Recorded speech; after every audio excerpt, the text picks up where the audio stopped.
عالشرقة يلقاني وقالوا نشدود بلاك وبنكرون مصاص دموم اختلف الحرف والعطف وجاي يفصلنا بلا عموم جميلة يا جميلة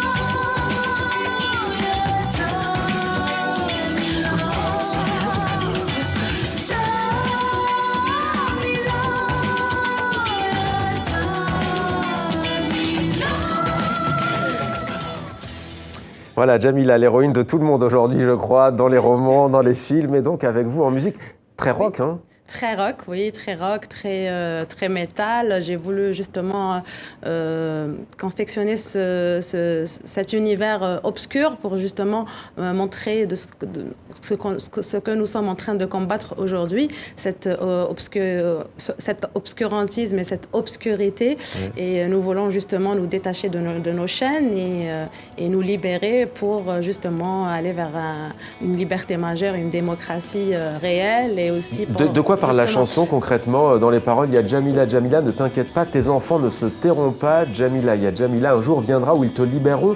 Et vous dites à un moment donné, ils rôdent autour de toi comme des reptiles des années durant. Qui sont les reptiles?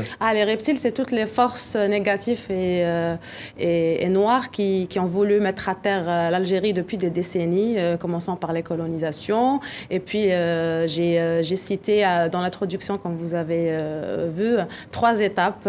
Donc, la post-indépendance, où il y a eu la confiscation de l'indépendance, puis la décennie noire et les 20 ans donc, du système qui continue à se maintenir aujourd'hui, un système totalitaire qui persiste et qui veut se régénérer à tout. Mais qui a face à lui donc ce mouvement de contestation décidé pacifique. Et pacifique. Et justement, je dis, attention, Balagroune, c'est un personnage que j'imagine. Donc, c'est Balagroune qui vient diviser pour mieux régner. Donc, on a vu qu'il y a eu beaucoup de tentatives pour diviser le peuple entre Amazirs et Arabes, entre femmes et hommes, aujourd'hui entre catholiques ou musulmans. Donc il y a eu beaucoup de cartes qui ont été jouées par le système pour diviser le peuple. Ceci dit, le peuple est beaucoup plus conscient que cela. Il continue à rester pacifique, uni et déterminé pour sa révolution et pour arriver à cette réelle transition.